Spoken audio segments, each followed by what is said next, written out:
Hey guys, it's Ashley. I'm here with a quick video for you today.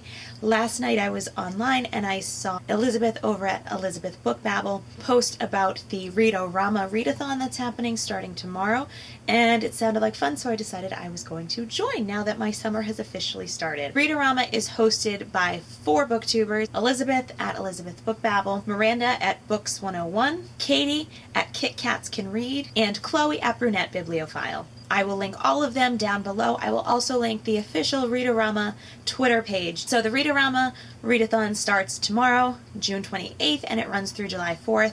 And there are 7 challenges associated with this read-a-thon. You don't have to take all of them, obviously. You can pick and choose, or you can just read as much as you like and have fun. I personally have picked out books for all 7 of these challenges. I highly doubt that I will make it through all of them because real life, but I like big, hairy, audacious goals, so we're going with it. Without further ado, let's get to the books. I'm going to list these 7 challenges in no particular order. First up is to read a book with blue on the cover. I'm cheating a little bit with this read-a-thon by choosing Own Your Life by Sally Clarkson. It's more teal than blue, although the bottom is kind of blue. I chose this one because I'm halfway through. It is taking me forever to get through this book, and I need to read it and review it for the publisher.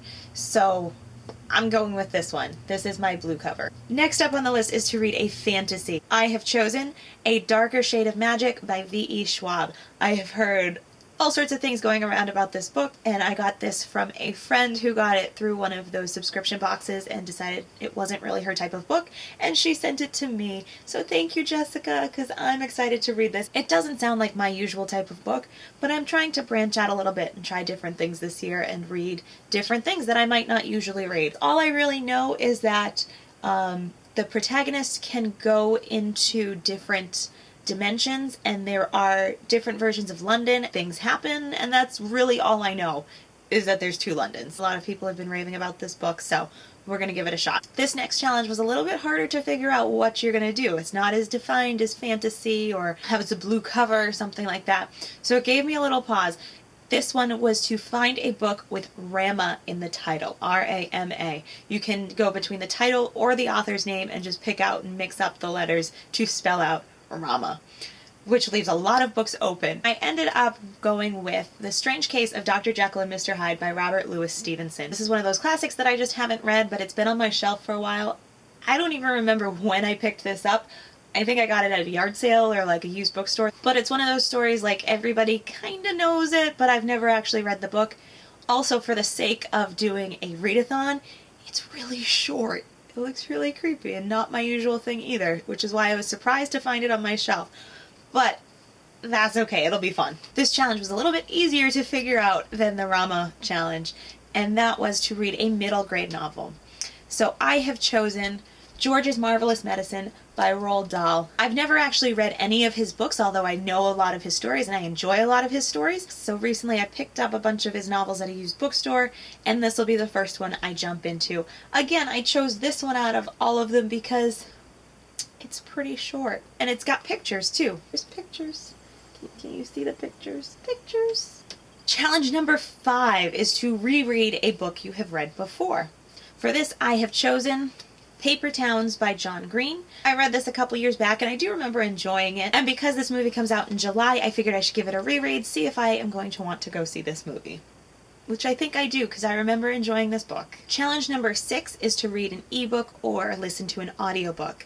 I have never actually listened to an audiobook, but I do have a lot of ebooks that I need to catch up on. So I haven't fully made up my mind on this. It's going to kind of depend how my week goes. If I decide to go with an ebook, I am going to finish 24/6 by Matthew Sleeth, MD, which I have started and just for whatever reason haven't read for like months, but it's about Sabbath and rest taking, and the beginning of summer sounds like a good time to finally finish this book.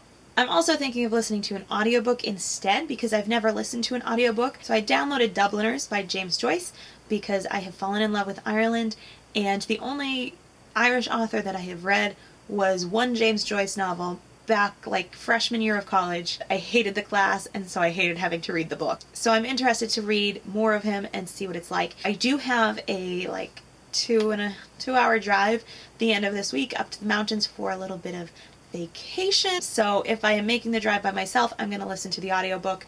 If I am driving with some family, then I will probably just stick with the ebook. And finally, the last challenge for this read-a-thon is to read 7 books during the week.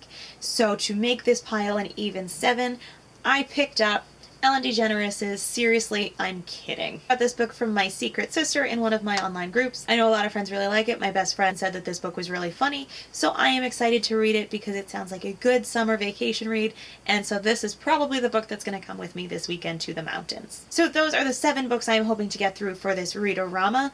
I don't know if I'll make it, but I'm going to give it a shot. I think I have a pretty good mix of genres and things going across that I can find something for any mood that I'm in this week. I think I've got it all covered. If you've read any of these books, I would love to hear your thoughts on them. Leave me a comment down below. That is it for this video. I hope you've enjoyed it. I hope you have a great week, and I will see you later. Bye!